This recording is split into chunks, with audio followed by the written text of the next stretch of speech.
আমি নিজেই যখন আমার বাচ্চাদের মানুষ করতে গেলাম দেখলাম যে জিনিসটা অনেকটাই অন্যরকম। আপনি ইউকেতেও দেখেছেন, থাইল্যান্ডে দেখেছেন, বাংলাদেশে দেখেছেন, ওভারঅল সব মিলিয়ে কিছু একটা বলেন আপনি, শুনি আমি। কি শিক্ষার ব্যাপারে হ্যাঁ, এই যে প্রজন্মের ব্যাপারগুলো আমাদের সময় তো আমরা একভাবে মানুষ হয়েছি, আমাদের বলে লাভ হবে না, জেনারেশন গ্যাপ থাকবেই।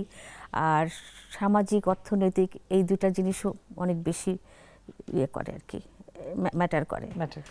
তো সামাজিক অবস্থা এবং অর্থনৈতিক অবস্থার সাথে তাল মিলিয়ে একটা সংসারে ছেলে মেয়েদের মানুষ করা বাবা মার জন্য একটা কঠিন পরীক্ষার মতোই আর কি। সেই দায়িত্বটা পালন করতে গিয়ে অনেক সময় অনেক সমস্যাও তৈরি হয়।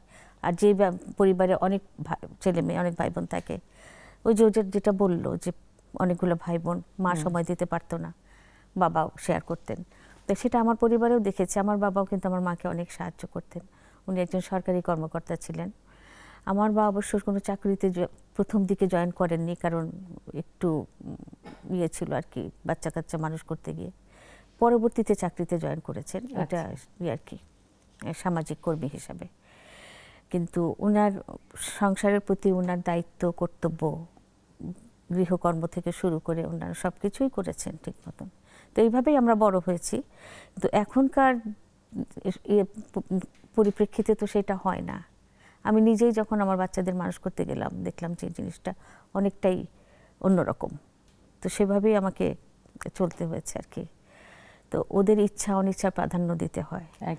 এখন বন্ধু, তো সেটা তো পার হয়ে গেল, দুজনে মানুষ হয়ে গেছে।